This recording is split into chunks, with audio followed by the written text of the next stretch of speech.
વિસ્તારમાં લગ્નની લાલચ આપી નર્સ સાથે ડોક્ટરનું દુષ્કર્મ.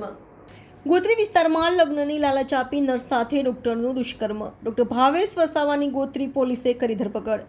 27 વર્ષની આદિવાસી યુવતી ખાનગી હોસ્પિટલમાં નર્સ તરીકે નોકરી કરતી હતી. ઇન્સ્ટાગ્રામ મારફતે ડોક્ટર ભાવેશ વસાવાના સંપર્કમાં આવી હતી. બાદમાં મોબાઈલ નંબરની આપ-લે થઈ હતી. ગત સપ્ટેમ્બરથી 1 જૂન દરમિયાન મરજી વિરુદ્ધ ડોક્ટરે શારીરિક સંબંધ બાંધ્યા હતા. બાદમાં લગ્ન કરવા ડોક્ટર ભાવેશ વસાવા રાજી ન થયો. યુવતીએ ગોત્રી પોલીસ મથકે ફરિયાદ નોંધાવી. આજવા રોડ ખાતે રહેતા ડોક્ટર ભાવેશ વસાવાની ધરપકડ. Reporter Rahul Rajput, YNN news, Vadodara.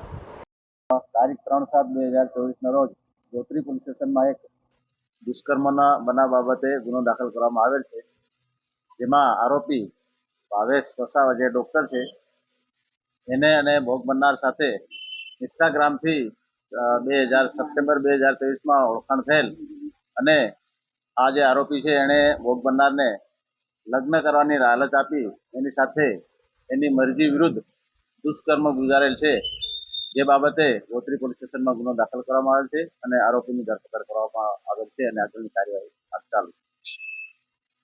Instagram પર સપ્ટેમ્બર 2023માં બંનેનો પરિચય થયેલો ઇન્સ્ટાગ્રામ. લગ્નની લાલચ આપેલી કે હું તારી સાથે લગ્ન કરીશ એમ કહી અને એની સાથે શરીર સંભોગ કરેલો, પરંતુ એની સાથે લગ્ન કરેલા નહીં. Subscribe now and press the bell icon. Never miss an update.